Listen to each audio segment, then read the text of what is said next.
그녀가 남긴 요리책을 펼치는 순간 당신의 수명은 깎여나가기 시작합니다. 1995년 프랑스 파리의 팡테옹. 국가적 영웅들만이 잠들 수 있다는 이 신성한 공간으로 한 여인의 관이 이장되었습니다. 하지만 그녀의 관은 다른 위인들의 것과는 근본적으로 달랐습니다. 2.5cm 두께의 육중한 납으로 완전히 밀봉되어 있었기 때문입니다. 납관 안에 갇힌 것은 단순히 100년 전에 죽은 과학자의 시신이 아니었습니다. 그 안에는 여전히 그리고 앞으로도 수천 년 동안 뿜어져 나올 치명적인 에너지가 갇혀 있습니다. 인류에게 신의 불꽃을 훔쳐다 주었지만 정작 자신은 그 불꽃에 타들어 가채더미가 되어버린 여인. 현대 물리학의 어머니라 불리지만 동시에 방사능이라는 보이지 않는 사신을 세상에 풀어놓은 장본인. 마리 퀴리의 삶은 위인전이 아니라 가장 아름답고 기괴한 호러 소설로 다시 읽혀야 합니다. 1898년에 파리 윌름가의 한 낡은 헛간으로 시선을 돌려봅니다.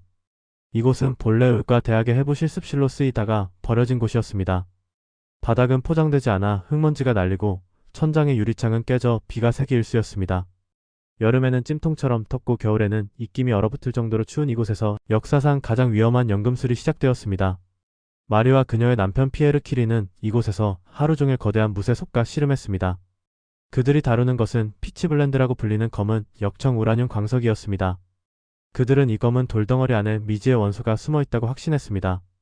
그 확신 하나를 증명하기 위해 마리는 자신의 몸을 연료로 태웠습니다. 그녀의 하루는 자신의 키만 한 쇠막대를 들고 펄펄 끓는 광석 용액을 하루 종일 휘젓는 것으로 채워졌습니다. 지독한 유독가스가 헛간을 가득 메워 숨을 쉬기조차 힘들었지만 환기장치라고는 깨진 창문 틈으로 들어오는 바람이 전부였습니다. 4년이 넘는 시간 동안 그녀가 처리한 광석의 양은 무려 8톤. 트럭 한 대 분량의 돌덩어리를 오로지 인간의 근력으로 녹이고 끓이고 분리해냈습니다. 해가 지고 어둠이 깔리면 이 누추한 헛간은 전혀 다른 공간으로 변모했습니다. 마리가 정제해낸 시험관들이 선반 위에서 스스로 빛을 내기 시작했기 때문입니다. 그것은 희미하고 요사스러운 푸른 빛이었습니다. 전기도 불꽃도 없는데 스스로 빛나는 물질. 마리는 그 빛을 보며 황홀경에 빠졌습니다. 그녀는 훗날 자신의 기록에 그 빛을 요정의 빛 같았다고 적었습니다. 부부는 고된 노동을 마치고 나면 서로의 손을 잡고 그 푸른 빛이 일렁이는 선반 사이를 거닐었습니다. 마치 반딧불이가 가득한 숲속을 걷는 연인처럼 말입니다. 하지만 그들의 요정이라 불렀던 그 빛은 사실 세포의 DNA를 조각내고 뼈를 녹이는 죽음의 방사선이었습니다. 그들은 매일 밤 죽음을 곁에 두고 그 아름다움을 찬양하고 있었던 것입니다. 이 시기부터 그들의 몸은 서서히 무너지기 시작했습니다. 마리의 손가락 끝은 늘 딱딱하게 굳어 있었고 화상을 입은 듯 껍질이 벗겨졌습니다. 그녀는 단순히 실험 도구를 너무 많이 만져서 혹은 산성 용액이 튀어서 그렇다고 생각했습니다. 하지만 그것은 방사선에 의한 조직 괴사였습니다. 피에르의 상태는 더 심각했습니다. 그는 원인 모를 다리 통증에 시달려 밤새 잠을 이루지 못했고 전신이 쇠약해져 걷는 것조차 힘겨워했습니다. 의사들은 류머티즘이라고 진단했지만 어떤 약도 듣지 않았습니다. 라듐이 뿜어내는 에너지는 그들의 뼛속 골수를 파괴하고 있었으니까요. 하지만 그들은 멈추지 않았습니다. 오히려 그 위험한 물질을 주머니에 넣고 다녔습니다. 마리는 라듐이 담긴 작은 유리병을 침대 머리맡에 두고 잤습니다. 잠들기 전 어둠 속에서 영롱하게 빛나는 그 초록빛을 바라보는 것이 그녀의 유일한 위안이었습니다. 그녀는 자신의 창조물을 너무나 사랑한 나머지 그것이 자신을 천천히 갉아먹고 있다는 사실을 애써 외면했거나 혹은 전혀 인지하지 못했습니다. 심지어 피에르는 자신의 팔에 라듐을 묶어놓고 피부가 어떻게 타들어가고 궤양을 일으키는지 관찰하며 그 과정을 태연하게 노트에 기록했습니다. 그들에게 육체의 고통은 과학적 발견이라는 거대한 희열 앞에서는 아무것도 아닌 사소한 문제였습니다. 1903년 그들은 노벨 물리학상을 받았습니다. 세상은 그들을 찬양했지만 정작 시상식에 참석한 그들의 모습은 유령에 가까웠습니다.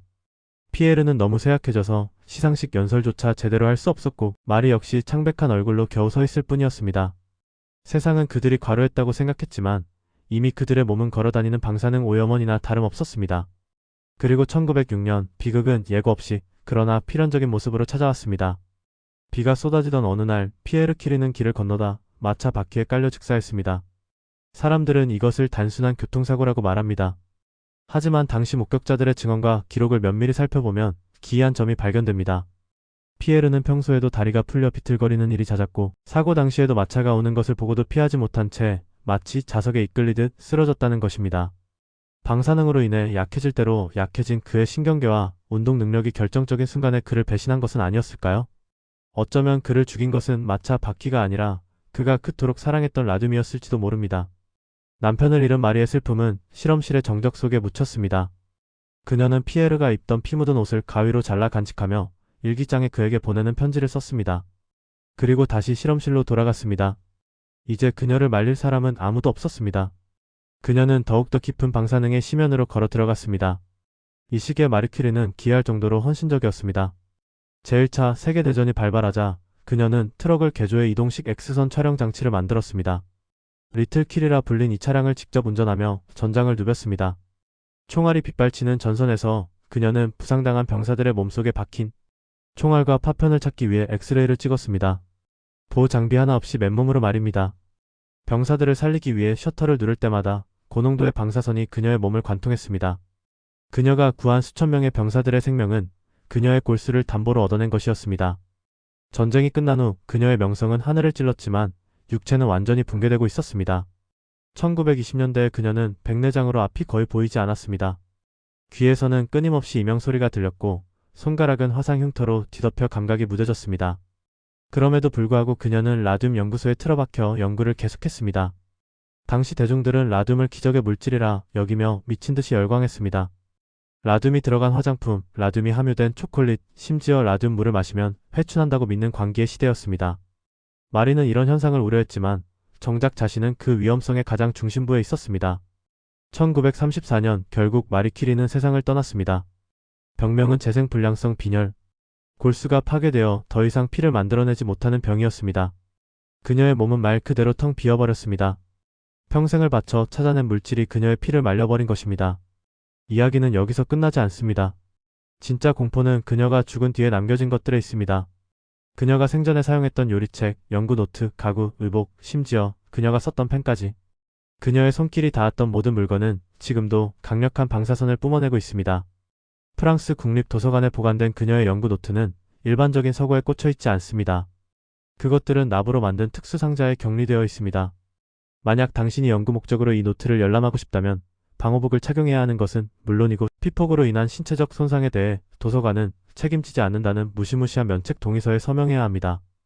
100년 전 그녀가 무심코 흘린 라듐 용액 한 방울, 책갈피에 묻은 폴로늄 입자가 여전히 살아서 그 책을 펼치는 누군가의 세포를 공격할 준비를 하고 있기 때문입니다. 라듐 226의 반감기는 1600년입니다. 이 저주가 풀리려면 아직도 1500년이라는 시간이 더 필요하다는 뜻입니다. 마리 큐리는 인류에게 방사능이라는 제3의 불을 선물했습니다. 그 불은 암 환자를 치료하고 에너지를 만들어내며 인류의 문명을 진보시켰습니다. 하지만 동시에 히로시마와 나가사키의 비극, 체르노빌과 후쿠시마의 재앙을 예고하는 서막이기도 했습니다. 그녀는 자신이 발견한 빛이 세상을 구원할 것이라 믿었습니다. 하지만 그 빛이 자신을 죽이고 있다는 사실은 죽는 순간까지 인정하고 싶지 않았을지도 모릅니다. 지금도 차가운 낙관 속에 누워있는 그녀의 시신은 칠흑 같은 어둠 속에서도 스스로 푸른 빛을 내고 있을 것입니다. 그것은 위대한 과학자의 영광스러운 아우라일까요? 아니면 금단의 영역을 침범한 대가로 영원히 꺼지지 않는 형벌을 받고 있는 것일까요? 우리가 기억해야 할 것은 명백합니다. 세상의 모든 눈부신 발전 뒤에는 그 빛을 만들기 위해 자신을 태워버린 누군가의 잿더미가 반드시 존재한다는 사실입니다. 오늘의 미스터리는 여기까지입니다.